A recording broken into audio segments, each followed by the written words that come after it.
तो आज पूरे भारत में बल्कि पूरी दुनिया में एक खास दिन है, अंतर्राष्ट्रीय महिला दिवस, है ना।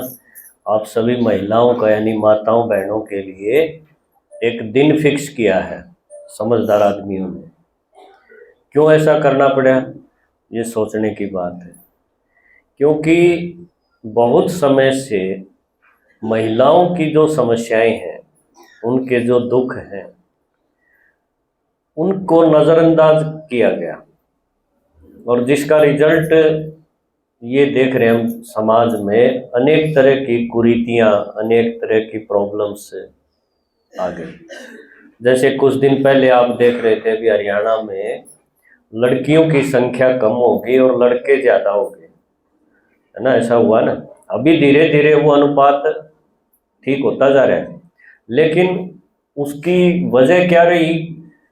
वजह रही कि आदमी जो है अपनी ही बेटी को पेट में ही मरवा रहे थे, उनको लड़का चाहिए, ये मानसिकता थी। अब इसमें सरकार ने भी बहुत कोशिश की, कानून भी बनाए, डॉक्टर्स के ऊपर भी लगाम कसी गई और दूसरे तरीके से लोगों में जागरूकता लाने के लिए लड़कियों के नाम के भजन गीत, है ना, कुछ फिल्में भी बनी, आपने देखी होगी दंगल। तो ये इतने सारे प्रयास हमें करने पड़े क्योंकि ये समस्या बहुत बड़ी है। क्यों हमारे पास लड़के ही लड़के हों, लड़कियां ना हो, तो पारिवारिक जीवन आगे कैसे बढ़ेगा? फिर इधर उधर से भाग दौड़ करके कहीं और से लाते थे, तो ये बहुत चला। अब धीरे धीरे इसमें लग रहा है कि कुछ सुधार हुआ है।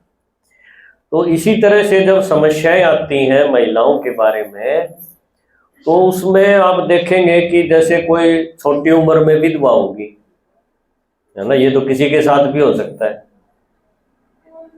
अब उसका बेचारी का क्या दोष है? किसी टाइम में तो उसको सती होना पड़ता था, यानी जिंदा उसको चिता में रखते थे।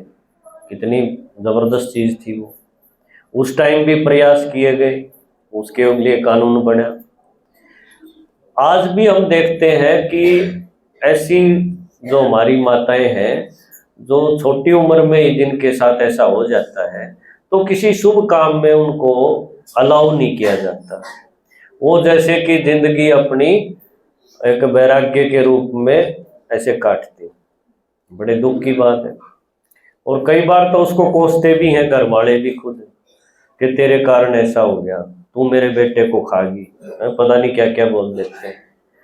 तो समस्याएं बहुत हैं महिलाओं की।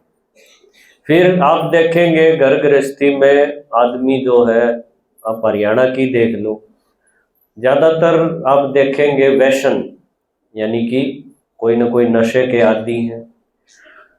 देखा जाता है माताएं बेचारी पूरा धंधा करती हैं, पैसे कमाती हैं, बच्चे पालती हैं, कहीं भैंस रखेंगी, कहीं कुछ और, है ना, कोई सिलाई करके बालक पालती है। और ऐसी ऐसी रोज घटनाएं यहाँ अपने देखते हैं कि वो जो उसका धनी है, जो उसका पति, वो पैसे भी छीन लेता उसके। अब बेचारी देखो क्या करे। तो समस्याएं तो दुनिया भर की हैं। इसलिए ये एक महिला दिवस करके मनाया गया कि भाई इस दिन इन समस्याओं के बारे में कुछ विचार किया जाए और इनका आगे कुछ सुधार हो सके, ऐसी समस्या पैदा न हो, इसके लिए कुछ किया जाए। तो आज पूरी दुनिया में ये महिलाओं के नाम पे ये अंतर्राष्ट्रीय महिला दिवस मना रहे हैं। अब आ जाओ अपने बाबा के ज्ञान की तरफ।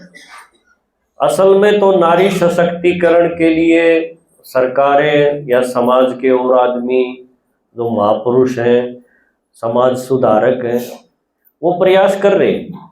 कहीं उनको नौकरियों में, कहीं कुछ और जगह, है ना, उनको अलग से स्थान दिया जाता है। बहुत जगह ऐसी है जहाँ पर रिजर्वेशन है लेडीज का, हर एक जगह में, उससे भी कुछ तो फायदा होता है। लेकिन असली बात बनेगी जब वो अंदर से मजबूत बनेगी। बाहर की मजबूती इतनी मायने नहीं रखती। जैसे कि पेंशन बढ़ा दी सरकार ने, लेकिन अगर उसकी औलाद है उसका और परिवार वाले हैं, अगर वो अंदर से कमजोर होगी, मोह में फंसी होगी, तो क्या होगा, उसके पैसे वो छीन लेते, फिर बेचारी वैसी की वैसी, फिर एक मुंह देखेगी, दूसरे की तरफ देखना पड़े।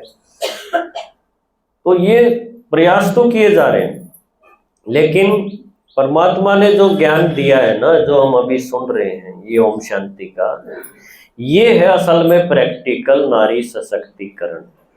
क्योंकि नारी सशक्तिकरण माना नारी को अबला से शेर पे बैठा देना।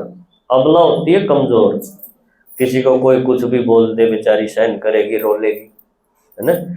और शेर पे बैठी हो तो उसके सामने कोई आएगा, मान लो एक माता ने शेर पाल रखा हो और गली में से ले जा रही हो उसको, कोई आएगा नजदीक, उसको कुछ बोलेगा। ऐसी शेर की सवारी, ये तो एक दिखा दिया भक्ति में, दुर्गा को दिखा दिया।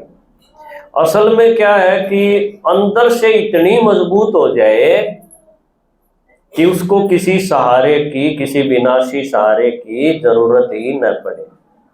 अब ये काम अंदर वाला जो काम है, ये कोई भी सरकार, कोई समाज सुधारक के पास ऐसा तरीका नहीं है। बाहर से भले उसको पैसे दे दिए, कुछ और मदद कर दी, नौकरी दे दी, ये सब है, लेकिन अंदर से मजबूत हो, उसके अपने निर्णय हो, वो चाहे वो कर सके, ये मजबूती तक किसी का आज तक का कोई प्रयास नजर में नहीं आया। अब यहां हम देखते हैं हमारे पास कितनी ही माताएं, क्योंकि ब्रह्मा कुमारी तो क्या है, ये महिलाओं का ही एक बहुत बड़ा संगठन है, एक संस्था है। इसका नाम ही है ब्रह्मा कुमारी, यानी कि कुमारी, है ना। भाई भी हैं, लेकिन भाई थोड़े से हैं, और ज्यादा क्या है, माताएं। और आपने देखा होगा हर एक सेंटर, जो ब्रह्मा कुमारी सेंटर्स हैं, उनकी हेड है और जो चीफ है माउंट आबू में, वो भी क्या है, एक कन्या है। आज तक कोई भाई को ये पद नहीं दिया गया इस संस्था में, जबकि और जितनी संस्थाएं हैं आध्यात्मिक या धार्मिक, उनमें आज तक भी भाइयों को ही आगे रखा गया है, हेड वो है। ये एक संस्था ऐसी है जिसमें केवल महिलाओं को, यानी माताओं को, कन्याओं को हेड बना करके उसके अंडर में सबको काम करना है, ये सिस्टम बना रखे है।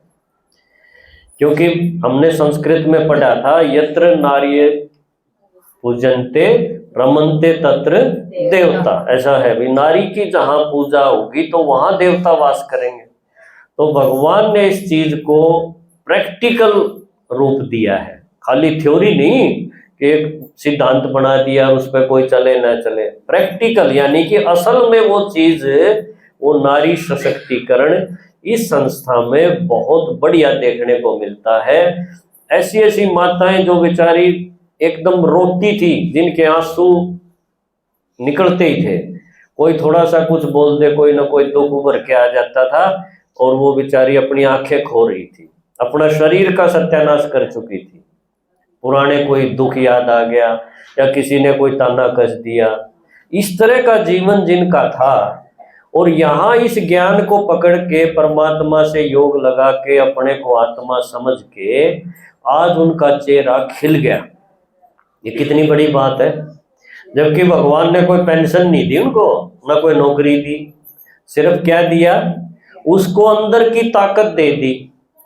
और अंदर की ताकत जिसमें आ जाती है, उसको बोलते हैं शेर की सवारी। वो अबला नहीं रहती, फिर वो जो चाहे वैसा अपने आप को कर सकती है। तो ऐसा हमारे पास इस पाठशाला में भी, गीता पाठशाला बड़म्बा में भी बहुत सारी ऐसी माताएं हैं, जिनमें से 4-5 माताओं को आज हम सुनवाना चाहेंगे एक एक करके, कि वो बताएंगी कि मेरा जीवन कैसा था, कितने कष्ट मेरे जीवन में थे, क्या क्या समस्याएं थी, और जैसे ही मैं इस लाइन में आई, इस ज्ञान को मैंने सुना और अपनी जिंदगी में उतारा, तो कैसे मेरा परिवर्तन, सकारात्मक परिवर्तन, यानी दुख से सुख की तरफ आ गई। आज उनका चेहरा खिल गया। देखना चाहोगे ना, ऐसी माताएं हैं अपने पास, कई नए आए हैं, उनको मैं बता दूं कि ये संस्था इस कार्य को प्रैक्टिकल उठा रही है। ऐसे अनेक एग्जाम्पल हैं, कितने तो हमारे पास ही। तो अभी हम एक एक करके उनके मुख से ही सुनेंगे। तो सबसे पहले, जब अपने बलबूते पे आदमी कोई एक मुकाम हासिल करता है ना, क्योंकि दुनिया सहारे की तरफ भागती है, लेकिन जिसने सहारे छोड़ दिए और अपने दम पे एक आत्म बल पे अपने को शक्तिशाली इतना बना लिया है ना, नष्टो मोहा बन गई, ऐसी माताओं का वास्तव में वंदे मातरम इनके लिए है। हम गाते तो आए भारत माता की जय वंदे मातरम, लेकिन क्या धरती के लिए थोड़ी था वो? हम सोचते हैं धरती माता के लिए। ये प्रैक्टिकल ऐसी माताओं का है जिन्होंने मदर इंडिया बन के दिखाया है ना। तो ऐसी ही संतोष माता है हमारे सामने। अब इनके मुख से ही हम सुनेंगे कि इनका जीवन कैसे यहाँ आने से परिवर्तन हुआ। ओम शांति। ऑन कर ऊपर। ओम शांति। ओम शांति। अपना नाम, गांव का नाम मालवास है और इस ज्ञान में मैंने 14 साल हो गए। तो मेरा पहले का जीवन थोड़ा परिचय दूं, मेरा जन्म का, और उसके बाद बाबा का जो ज्ञान मिला उसके बाद का।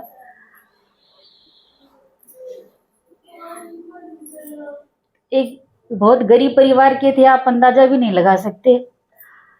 माँ बाप थे जो बरेली के थे, और वो अपना बरेली जो शहर है वहां से छोड़ के, और ये गुड़गांव सोना के पास गांव है, यहाँ के बस गए थे। बरेली यूपी में। हाँ जी।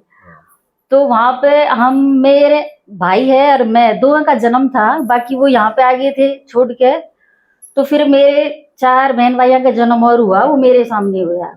एक गरीब परिवार के थे, कुड्डी सी थी, जैसे झोपड़ी डाला करे इस तरह। माँ बाप बहुत संघर्ष करे थे, बहुत मेहनत करे थे। मैं 3-4 साल की होंगी, भाई था बड़ा, बाकी छोटे छोटे थे। और नू करके हम 6 बहन भाई हो गए थे। और मैं 8वीं क्लास में पढ़ती थी, 14-15 साल की होंगी। तो मेरी माँ के, मेरा भाई सबसे छोटा, वो हुआ था उसके, तो वो 9 महीना का ही हुआ होगा। उसके पैदा होने पर उसके कैंसर हुआ था। वो 6 महीना कैंसर रहा था, बड़ा पेट हो गया था। मैं छोटी सी थी, पढ़ती थी, 4-5 डांगर थे। माँ बाप भी बड़ी मेहनत करे थे, 3 किले खरीद लिए उन्होंने। 6 बहन भाई थे, कोई चाचा ताऊ नहीं, कोई बुआ नहीं, कोई ऐसा परिवार था। और पढ़ने की बहुत ज्यादा लगन थी। तो 8वीं क्लास में पढ़ी थी जब मामा मम्मी के कैंसर हुआ था, तो उनने शरीर छोड़ दिया। वो रोहतक रहे थे 1 महीना। तो वो घर परिवार मैं नहीं संभाला। आप देखो, एक भाई 2.5 साल का था, एक आपनो लगा लो 1.5-2 महीना का होगा, छोटा सा था, कोई नहीं था। बड़ा गरीब परिवार था, सब बिचारे बिचारे कह गए। एक शर्म सी आया करती, छुप जावे थी, कोई कुछ कहा करता जब। तो इस तरह था वो। फिर मम्मी ने शरीर छोड़ दिया। मैं, पेपर थे, पेपर भी बस वो दिन भी ना हुए थे। वो 12 दिन में अब कौन बैठे, माँ मर जा तो कोई बैठने वाला तो चाहिए। अब मैं ही बैठूं, उन बच्चे ने भी राखूं, डांगरा का भी करूं, पढ़ूं भी। इस तरह मतलब भगवान ते शिकायत भी थी। मेरी मम्मी संतोषी माता का व्रत करे थी, बोली मेरे पे तो कौन रह जा, तू रह लिया कर। मैं वो बर्तने भी करे थी, उन्हें शरीर छोड़ दिया बहुत सारा मेरे सामने। तो इतनी रोई मैं भीत में, सिर मार मार के, कि अब किस तरह रहेंगी। बहुत रोई मैं, कोई रोने वाला भी ना था। छोटा सा भाई था। 1 साल माँ मरी होगी, फिर पापा के वो सांस था, वो चली गई। अब आप देखो, छोटे छोटे 9 महीना का भाई हुआ था। इस तरह खेती कर ली, कभी डांगर रख ली, कोई राशन कार्ड नहीं, कोई पेंशन नहीं। आप सोचो, सोच सकते हो। कोई कुछ कह देवे था, कोई कुछ दे देवे था, इस तरह रहे में थे। सारे छोटे छोटे थे। कहाँ पे कोई बुद्धि थी वो नहीं पता, बस नो ही चल रहे थे। बिचारी बिचारी बिचारी बिचारी, वो शब्द इतना सुने थी, किसी तो बोला भी नहीं जाया करता कि किसी माता के साथ के बात करूं। बस इस तरह उनपे 3 किले उन्हें खरीद लिए थे, थोड़े पैसे उन्हें जमा कर रखे थे। आप सोचो, उनके 1 साल जाने के बाद मेरा रिश्ता करवा दिया किसी ने। मालवास यहाँ पे बोले लड़की सियानी हो रही, 17 साल की होगी होंगी मैं। मालवास भिवानी के पास मेरा रिश्ता होगा। यहाँ पे आई, 2.5 साल का भाई होगा था वो, जो 9 महीना का था। यहाँ पे शादी हुई, यहाँ पे सासू अपने ये कौन लाई, माँ बाप ने खाई।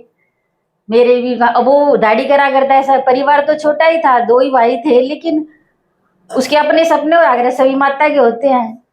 यहाँ के फिर वही बेचारा बना रहेगा, कुछ को नहीं कहूँ, कोई काम हो तो कर लू, ना हो तो अपने टांगा डोर का जैसा भी रखा उसने। 2 बच्चे हो गए, 7.5 साल, अपनों लगा लो 7 साल शादी हुए होंगे। फिर मेरे युगल ने शरीर छोड़ दिया। वहां तो रोती रोती आई, यहाँ के फिर रोने लगी। उस दिन बरती थी शुक्रवार का, इतनी सारी गाली दे के भगवान तो रोई कि भगवान कैसे जीऊँ अब, तू ही बता। इतना रोई, आप नो यकीन नहीं मानोगे, बस मरा तो गया को नहीं। एक पीछे बुद्धि थी, छोटे छोटे बहन भाई थे, यहाँ आई, यहाँ भी फिर बिचारी होगी। देवर कुआरा था, बोले इसके रह जाएगी या, ऐसे विचार चलने लगे। अब मेरा अपना मैं भगवान, अब तो ऐसे ही जब उसने शरीर छोड़ा तो हमारे मालवास में प्रदर्शनी लगा रखी, लगाई होगी 6 महीना हुए होंगे। मेरी सासू सुनने जा करती, शहरी वाड़ी तर्चना बुआ जी है वो, तो बोले तेरा जवान बेटा का, वो 32 साल का होगा, मैं लगा लू 25-26 साल की होगी। वो मुरली बोले मुरली सुन लेगी, उसकी आत्मा ने शांति मिल जाएगी, जवान बेटा गया है। अब वो बड़म्बे आई रही थी एक बार, और एक प्रतिज्ञा लेके जा रही थी अड़ते 60। तो ऐसे ब्राह्मण में हम रोमा थे, 2 दिन हो गए थे, तीसरे दिन बोले मुरली सुन लिया करो। तो वो जब सांझ ने सभा में है घरा की, तो वो मुरली बैठ के कोई मैंने सुना दे में थे, बोले सुन लिया कर। तो मैं भी बैठ जावे थी उनके सामने, और मेरे सामने वो प्रतिज्ञा टंग रही थी कि तू मेरे मार्ग पर पैर रख कर तो देख, तेरे सारे मार्ग न खोल दूं तो कहना, तू मेरे लिए कुछ बन के तो देख, तू हर किसी को लायक ना बना दूं। तो वो मेरा सारा याद होगा, और मैं उसने याद कर लूं। तो मैंने रात में थोड़ी नींद आ जा, फिर सवेरे रिश्तेदारी आना, फिर रोना, इस तरह वो 12 दिन भी चले गए। फिर आपने मेरा राजपूत आगे है, बाहर निकलना को नहीं, घर नहीं रो, 6 महीना तक। तो अब देवर को आ रहा था, अब मेरे वो भगवान वाली छाप ऐसी लगी कि भगवान, मैंने वो मुरली में के आत्मा थी, वो शरीर छोड़ गई, वो पति सुहाग था, अब आत्मा मरे नहीं है, वो परमात्मा है, तो तुझे सदा सुहागन है। मेरे यह बात टच से होगी। फिर मैंने कही भगवान अगर तू है, तू मेरा जीवन बदल दे, मैंने बिचारी बन के कौन रहना, क्योंकि मैं अब किस तरह रहूं, पीछे छोटे छोटे बहन भाई, यहाँ आके फिर ये 3 साल की 4 साल की लड़की होगी, तो 3 साल का लड़का, 4-5 साल के दोनों बीच में थे ये। अब ये भी भगवान तने भीतर ही भीतर बात करे गई।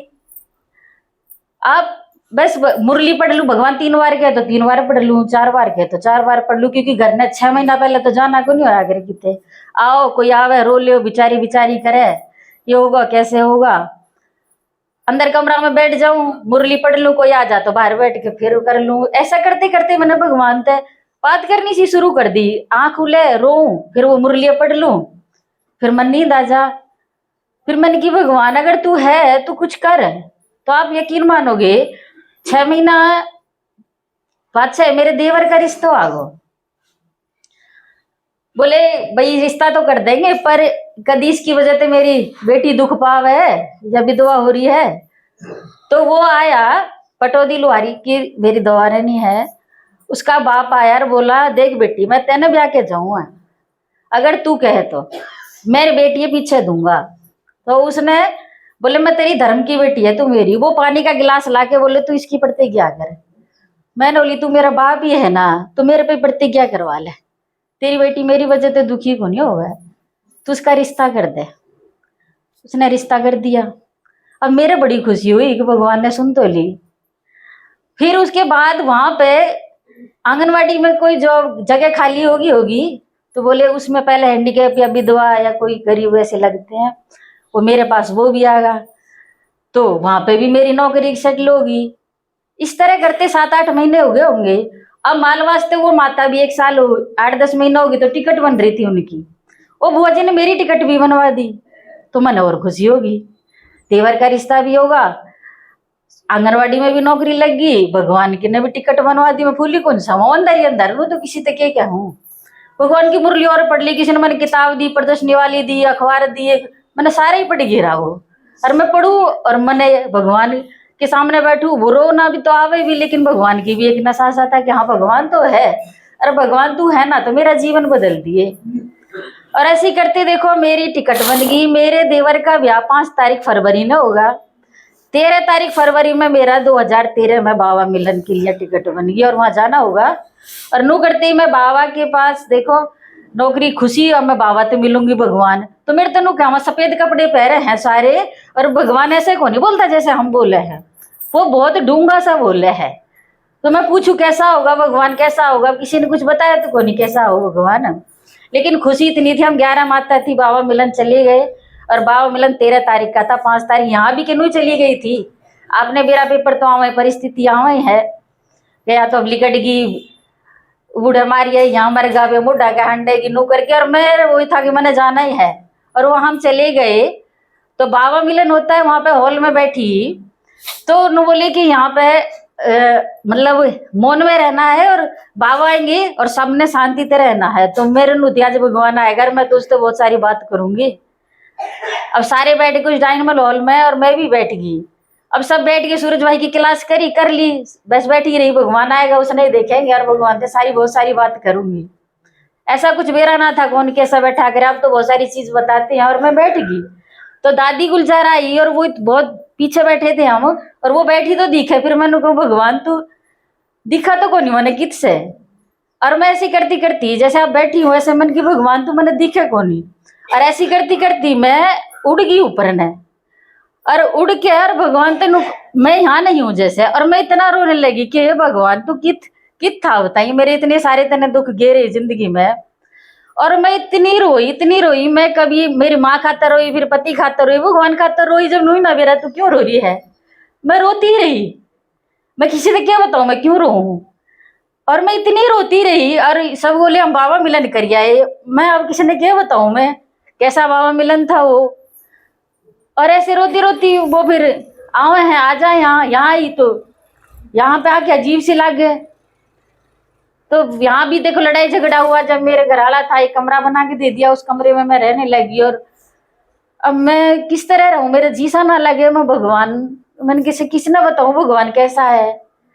वो मुरली तो मैं पढ़ लूं, वो क्लास हमारी बंद होगी, वहां कोई नहीं। अब नू करते करते 4-5 साल तक मैं बाबा की मुरली पढ़ती रही, कभी बड़म्बे बयानी भी को नहीं आई मैं।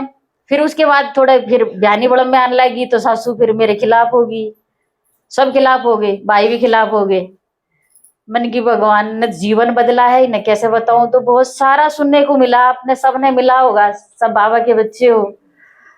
और ऐसा करते करते मैंने 6-7 साल हो गए, फिर हमारी प्रदर्शनी लगवाई हमारे गांव में मैंने, कि भगवान तो है, अब मैं किसने क्या सुनाऊं। फिर दीदी ने प्रदर्शनी लगाई, झंडा लगाया, ये लड़के थोड़े बड़े हो गए थे, लड़का लड़की। और फिर गीता पाठशाला होगी, इस तरह आगे ना बढ़ती चली गई। फिर अब मैं बाबा क्या है, सेवा करो। अब मैं सेवा करने जाऊं, घर का भी काम करूं, दरी बनाना, सिलाई करना, भैंस रखना, कुछ भी मैं सारे काम करूं, भगवान ने भी याद करूं। और करती करती जीवन भगवान ने इतने बरकत होने लगी, खुशी मिलने लगी। और मैंने एक बिचारी शब्द को नहीं आया, भगवान बोला तू मेरी बच्ची है। तो मैंने ये शब्द जब मिले ना सुनने के लिए, तो मैंने भगवान के लिए रोना आवे। और मैं बैठी बैठी कितने भी बैठ कर रोने लग जाऊंगी, भगवान तू इतने दिन तक मिला, मैं तेरे खातिर ही रोए थी।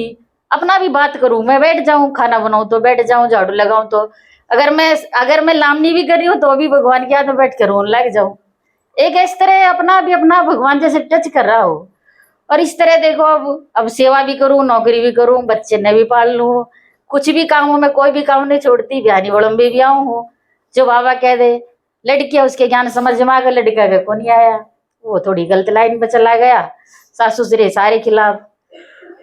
अब भगवान ने अच्छी तपस्या दे रहा कि गृहस्थी में रह के, लेकिन खुशी इतनी हूं, अब मैं किसी ज्ञान सुनाने जाऊं, मैंने वो अपने दुख बतावे हैं, तो मैं उन्हें फील कर सकूं कि माता जी आप ज्ञान सुन के देखो, सब चीज का एक इलाज है कि आप बाबा का ज्ञान सुनो, मुरली सुनो, और कोई इलाज को नहीं, आपका जीवन बदल जाएगा। अबला ते सबला हो जाओगी, शिव की शक्ति हो जाओगी, जगत की माँ हो जाओगी, भारत की माता हो जाओगी। तो आज महिला दिवस पे आपके लिए शुभ भावना है कि बाबा का ज्ञान सुनो। ओम शांति। देखो संतोष बहन ने बड़ा मार्मिक तरीके से अपने जीवन का परिवर्तन बताया,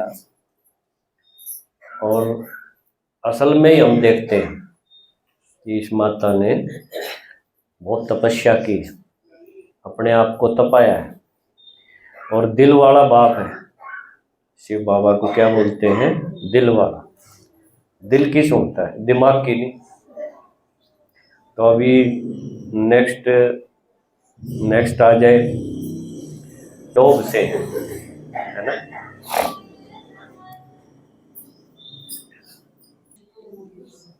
चलो, एक रेखा बहन जी हैं कलानौर से, और इनकी भी कहानी मैंने सुनी है, यूट्यूब पे ही सुनी है। आज फिर से एक अवसर है, वो पता नहीं लास्ट तक सुन पाऊंगा कि नहीं इनकी। चलो अभी सुनते हैं। ये लगा। ओम शांति। मेरे शरीर का नाम रेखा है। मैं कलानौर गीता पाठशाला से हूँ। आज मैं आपको अपना अनुभव सुनाऊंगी कि मैं ज्ञान में कैसे आई। देखो, मैं तो ये मानती हूँ कि जो दुखी होगा वही ज्ञान में होगा, क्योंकि सब देखते होंगे भाई, वैसे देखने में तो छोटी सी लगती है, लेकिन इसको ऐसा क्या दुख हुआ कि वो ज्ञान में आई। तो देखो, मेरी शादी हुई थी सोनीपत साइड में।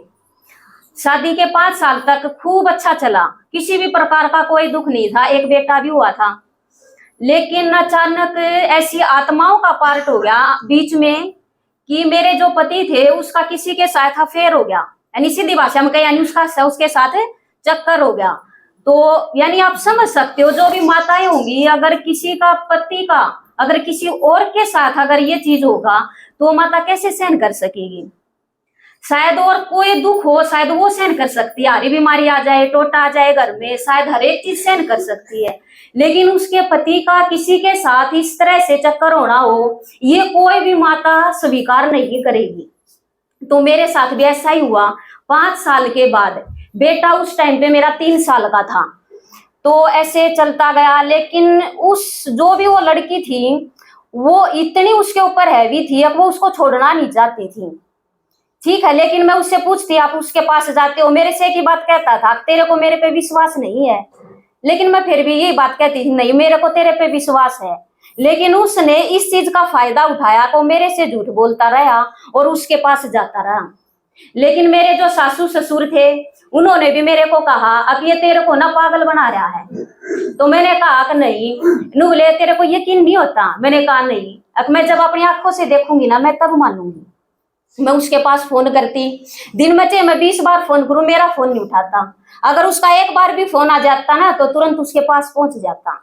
तो इस तरह से चलता रहा। शायद मैंने कोई इतना ऑब्जेक्शन नहीं लिया जितने मेरे सासू और ससुर जी ने लिया।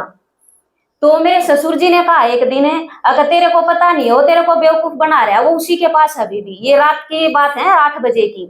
तो मैंने कहा मैं नहीं मानती, नु बोला तेरे को पकड़वा दी उसके पास है, यानी वो वही है, अगर तू कहे तो मैं तेरे को ले चलूं। मैंने कहा हाँ ठीक है। तो मैं मेरी सासू जी के साथ उसके घर पहुंच गई।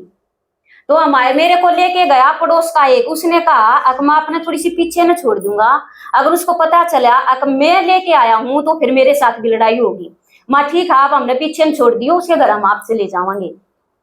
तो जैसे हम गए तो वो उसके घर के बाहर की साइड ही बैठा था। लेकिन हमारे जाने से पहले वहां पे कुछ और कांड भी हुआ होगा, उस बात का हमारे को नहीं पता। उनकी लड़ाई हुई थी किस बात पे, क्योंकि वो औरत ही ऐसी थी, उसका ना तो भाई था ना उसके पिताजी थे। वो जो उसका पति था वो घर जमाई ही रह रहा था वहीं पर। तो वो किसी की मतलब दाब तो उसके ऊपर थी नहीं, कोई शर्म होती है वो चीज तो उसके ऊपर थी नहीं 1% की भी। तो जैसे ही मैं गई, मेरे को देख के वो लेडीज थी, वो घर से बाहर की तरफ आई मेरी साइड, और उसने मेरे को यहाँ से पकड़ा और मेरे को अंदर की साइड ले जाने लगी। नुबली तू अंदर आ, तेरे को हम अंदर समझाएंगे। मैं बोली मैं अंदर नहीं जाती। तो शायद चली जाती तो पता नहीं मेरे साथ क्या होता। तो पीछे की साइड मेरी सासू थी, तो वह मेरी सासू को देख के मैं तो छोड़ दी, वह उसके पीछे लग रही, ईंट ठाड़की ना उसको मारने लगी। नुबली मारे को पता इसमें तो हिम्मत नहीं है इतनी, तेरे कारण आई होगी। तो हम वापिस पीछे न सरक लिए। तो मैंने मेरे ससुर जी के पास फोन किया, तो वो बोला तो आप एक काम करो, आप थाने में चले जाओ और इनकी रिपोर्ट दे दो। देखो ये चीज तो देखिए नहीं थी, थाने में जाके बोलना के है, किस चीज की रिपोर्ट देवा। तो थाने में गए, रात के हमने 11 बज रहे, सर्दिया का टाइम। तो थाने के अंदर गए तो उन्होंने बोले आप रिपोर्ट लिख दो। इन्हों नहीं पता उस रिपोर्ट के अंदर लिखना क्या है। तो यह बात भी उसने पुलिस ने बताई कि आप इस तरह लिख दो। तो पुलिस वाले ने वे बुलाए, तो उसने वो जो मेरे युगल थे वे वहां से उसने हटा दिए। अब उसने पता था रिपोर्ट लिखवाई है तो पुलिस वाले तो उठाना आएंगे, तो वो तो मिला नहीं, वे उसने उठा ले गए उस लेडीज ने। फिर मेरे जो ससुर जी थे वे जो गांव के सरपंच थे, 4-5 आदमी और उन्हें लेके वे भी थाने में पहुंच गए। मैं थाने के बाहर खड़ी थी, वे भीतर आपस में बात कर रहे थे। वह लेडीज मेरे पास आई और वह मेरे से बोली तेरे में तो इतनी हिम्मत को नहीं, मैंने बेरा है तो कौन लेके आया है। तो मैंने यह बात कही, एक आदमी मेरा है तो मैं तो आऊंगी और कौन आवेगा।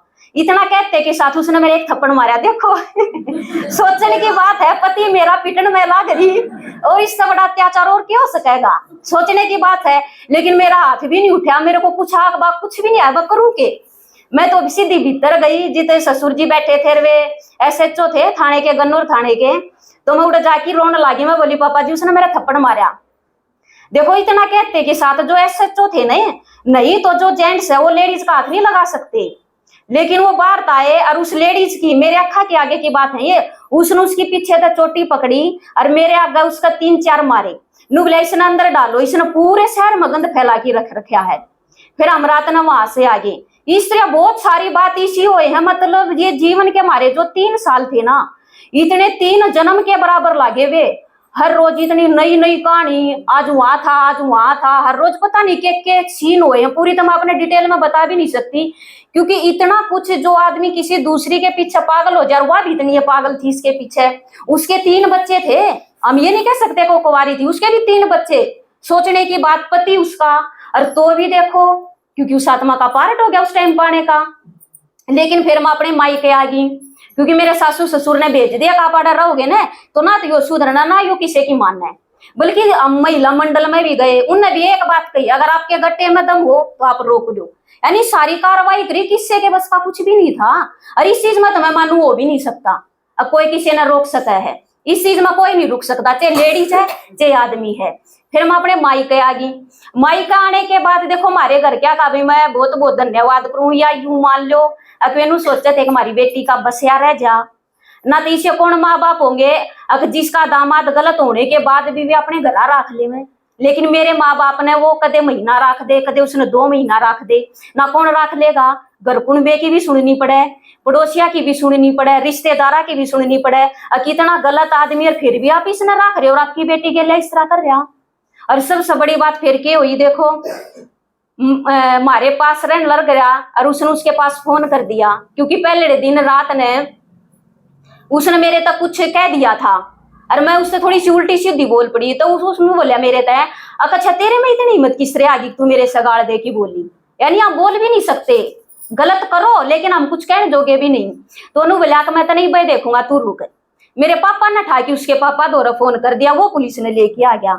रात के 1 बजे की बात, वे सर्दिया का टाइम चल रहा था। पूरी रात नुआ वो थाने वाले आके उसने पकड़ ले गए। सुबेरा गए तो वो हाथ पांव जोड़न लग गया, माफी मांगन लग गया। नु बोला मनी भी का माफ कर दे, आड़े तक कटवा ले, आगे मैं सुधर जाऊंगा, को नहीं करूं। फिर भी तरस आ गया भीतर, तो चलो कोई बात नहीं, माफी मांगा है, मौका तो देना चाहिए। लेकिन कितना देना चाहिए यह बात ही पीछे समझ में आई। उसकी मैंने रिपोर्ट उठा ली, वो आ गया। उसने क्या कराया, उसके द्वारा फोन कर दिया, नु बोले रेखा ने तो मैं थाने में पकड़वा दिया, मैंने ले जाने की ने। शाम ने बैठा हमारे द्वारा, मेरी माँ तो बोलिया आपने एक बात को, मेरी माँ ने मौसी क्या कर दा, क्योंकि मैं अपनी बात 3 साल पीछे भी आई थी। तो नु बोलिया मौसी जब आ भी जाना है तब उसने कुछ ना कही हो। तो मेरी माँ ने बोली वाड़ा किस रात जाएगी, हम उसने काट नहीं देंगे। तो नॉर्मल कही थी मारी थोड़ी ना सकता वो आए जाएगी। सोचने की बात, उसमें देखो इतनी हिम्मत है। मैं बह रखी थी, मेरे में हिम्मत को नहीं ना, मेरी हिम्मत चल ली, उसकी चाल गई, हमारे घर पहुंच गई तो मेरा अणकिन है और गले लागी की रोने लगी। मैं फिर भी बोली महा कोई बात नहीं, अब इतनी दूर ताए हो, चाह पानी पी लो, कोई बात नहीं। नुगली नाम ने एक बार फिटा दी, नुगली नाम में मर जाएंगी। मैं बोली पूरा घर पड़े आप देख लो कितने भी, अर्थात वो घर में। तो मैं बोली अगर नुगली नाम है तो उसने लेके जाएगी। मैं बोली पूरा घर पड़ा है आप देख सको कितने भी। मैं बोली थे भीतर तो रहने नहीं दूं, बाहर सड़क पर खड़े हो जाओ, चाहे मेरी ओर तो पूरी रात है। तो नु बोली ठीक है मैं बाहर रुक जाएंगी। बाहर खड़ी होगी, वो ऊपर चुबारे में था, उसने इशारा कर दिया कि मैं ऊपर हूँ। साथ में जिस तरह अपनी छत का छत नहीं लाग जाकर पड़ोसिया की, तो उसने कही पड़ोस के घर में कहा जा। तो पड़ोसिया का गई, वह उससे बोली कि मैंने वॉशरूम जाना है, बोली साइड आप कर लो। वह कित करे थी, वह तो पेड़ ताड़े में कर सीधी ऊपर चढ़ गई उसके दौरे। हम नीचे थे, अगर अपनी छत पर का कोई बात जाएगा तो हम आवाज तो आवेगी। और नींद किताब थी नुवेरा थी, वह आ रही है तो हम जागाए थे जी शिवा उससे मिल की नर वापिस बाजी ना। तो मैं बाहर ने लिख रही, मैंने वहां देख ली, मैंने बोली रे ना इब आई है ना तो इसने देखी जाएगी। वो दिन था और आज का दिन है। उस दिन के बाद ना तो हमने वो रखा, क्योंकि उसके जाने के बाद लड़का मेरे दौरे था पढ़ाया कर दे, वो उसने एक दिन मेरे हाथा में तो खोस भी लेके गया था, क्योंकि उसके कहने थे। फिर हमारे घर क्या ना सोची ड्रामे बहुत लिखड़ लिए, जलूस बतेरे हो लिए, इन चीजा में बेइज्जती भी बहुत हो ली। इससे बढ़िया अपना पीछा छुटाना है। बहुत शॉर्ट में बताई है ये तो मनापते है, लेकिन 3 साल समझ सको हो। अगर हम सुबेरा रोटी बना कर देने 4 तो नू की नू पूरे दिन नू की उधरी रहा कर दी, ना नींद थी ना भूख थी ना प्यास थी, सिर्फ क्या था रोना ही रोना। और माँ बाप बेचारे नू परेशान है, अकीब इसका हुआ के क्यों? क्योंकि जब मेरा तलाक होया उस टाइम पर मैं 24 साल की थी। 24 साल में ये सारी चीजा मैं कल कट भी गई, कौन अपना था कौन पराया था सारा का अनुभव करवा दिया बाबा ने। ठीक है, 24 साल की उम्र में तलाक हो गया। तलाक होने के बाद बेरा फिर घर के भी कहेंगे छोरी की उम्र नू पूरी हो जाएगी, नू बिठाई के काम चल लगा, अड़ोसी पड़ोसी भी कहने लगे, घर कुंड ब्याले भी कहने लगे। लेकिन समझ में नहीं आया अक बड़ा किस बड़े, क्योंकि इसे टाइम पर आकी ने जो इसके अंदर ये दुख पड़ रहे होंगे वो कंफ्यूज हो जाओ, सरका तो किस बड़ सरका समझ नहीं आवे। लेकिन मैं यूं सोचू हूं अक मेरा भाग्य था अक जो उस दिन मैं पहली बार, जिस तरह आज आप नए आए हो ना, मैं भी पहली बार बड़ा 22 पाठशाला में यूं बैठी थी। वो मेरे जीवन का परिवर्तन था, क्योंकि जो इतना सब होया ना वो मनाड़े भेजन खातर होया था। अगर मैं उड़े सुखी होंगी तो आज माड़ा नहीं होनी थी। ठीक है, तो ज्ञान में आने के बाद जीवन पूरा ही तो परिवर्तन हो गया। जो 3 साल जो 3 जन्मा के बराबर लागा थे, और आज मैंने ज्ञान में आए 12 साल हो लिए। इवन मैंने ना बेरा लागदा 12 साल मेरे बीत कुक कर गए, क्योंकि खुशी में बेरा नहीं लाग गया कर दादी ना का, और दुख में तो वे बहुत बड़े हो जावे हैं। ठीक है, लेकिन इस चीज में भाग्यशाली हूँ ना, माँ बाप ने मैं रख ली क्योंकि उनने मेरी खुशी का ध्यान रखा। ना तो मेरा पापा भी था, रिश्ते कई जगह देख के आया, लेकिन मैं ज्ञान में आई तो बाबा तो मैंने कही बाबा सब कुछ देख लिया, ये दोबारा तो देखने की कसर थोड़ी ना रह रही है। क्योंकि मेरी माँ बोली काम मान ले भाई दूसरी शादी भी करेंगे, क्योंकि माँ बाप सबसे हैं भाई बढ़िया तो बढ़िया देखा, नू बोले काड़ा को एक बढ़िया सा देखा है ज्योतिषी है, एक बार तू उसका दिखा के अगर हम दूसरा रिश्ता करा तो ठीक से। तो मैं चली गई तो उसने मेरे हाथ की रेखा देख के नू बोलिया अगर दूसरा करवा लिया तो तीसरा भी करना पड़ेगा। सोचने की बात थी, मैंने नहीं मेरा बात सच्चाई थी कि झूठ थी, लेकिन मैं यह बात कह सकूं ज्ञान में आ गई तो हमने वो अपनी लकीर भी बदल दी, हम तीसरा होने नहीं देवा। तो देखो यह बाबा की कमाल है, अब उसने मैं टो दी। अरे इवन आत्मा ने मैं दोष नहीं देंदी कुन्ने मेरी गलिया बुरा करया, उनने बुरा नहीं करया, मैं तेन को बाबा उनका भी भला हो जो मैं भगवान ते मिला दी। ठीक है, कया कर नहीं सागे के तू राम ते मिलेगी, हम तो राम ते मिला दिए, तू आत्मा का भी धन्यवाद हो बाबा, शुक्रिया धन्यवाद। तो जो नए आए हैं उनको कुछ लग रहा है नारी सशक्तिकरण? एक बार हाथ खड़ा करो नए जो हैं, जिनको ये लगता हो असलियत में नारी सशक्तिकरण यहाँ होता है हो रहा है ना, जबरदस्त परिवर्तन है यहाँ। ये लोगों को पता नहीं, ओम शांति ऐसे बाहर की बातें सुन के और ऐसे ही टाइम खराब कर रहे हैं। असलियत में देखना हो ना यहाँ होता क्या है, जिंदगी कैसे बदलती है, तो ये प्रैक्टिकल उदाहरण यहाँ बहुत है।